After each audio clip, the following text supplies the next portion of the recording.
दिल्लीतील लाल किल्ल्याजवळील मेट्रो स्थानकाच्या बाहेर सोमवारी एका कारमध्ये भीषण स्फोट झाला।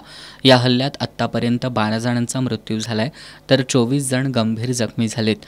या स्फोटानंतर सर्वच यंत्रणा अलर्ट झाली आहे। देशातील महत्त्वाची मंदिरं, रेल्वे स्थानकं, गर्दीच्या ठिकाणी कडक सुरक्षा व्यवस्था आहे।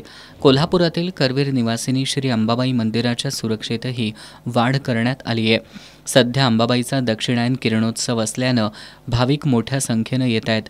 दिल्ली स्फोटानंतर मंदिराच्या 4ही प्रवेशद्वारावर पोलीस बंदोबस्त वाढवण्यात आलाय।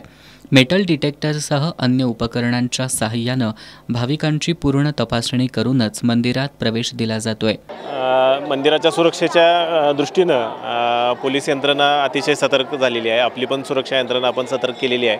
मंदिराच्या आवारात कोणतेही बॅग, पिशव्या आणण्यास आपण मनाई केलेली आहे। त्याचबरोबर मंदिराच्या दक्षिण बाजूला लगत असणारं जे पार्किंग आहे तिथं पण बाह्य तपासणीची गाड्या तपासणीची यंत्रणा नसल्यामुळं आपण बाह्य वाहनं शिरकाव करण्यास मज्जाव केलेला आहे। त्याचबरोबर पोलिसांच्या मार्फत प्रत्येक गेटवर अधिक जवान तैनात करून ही सुरक्षा व्यवस्था चांगल्या पद्धतीने राहील अशी व्यवस्था केलेली आहे। सर्व परिसरातील दुकानदारांना आपण कोणतेही बॅग अथवा पिशव्या ठेवून न घेण्याच्या सूचना केलेल्या आहेत। अशा पद्धतीनं आपण आपल्या परीनं आपली सुरक्षा व्यवस्था कशी मजबूत राहील यासाठी प्रयत्नशील आहे।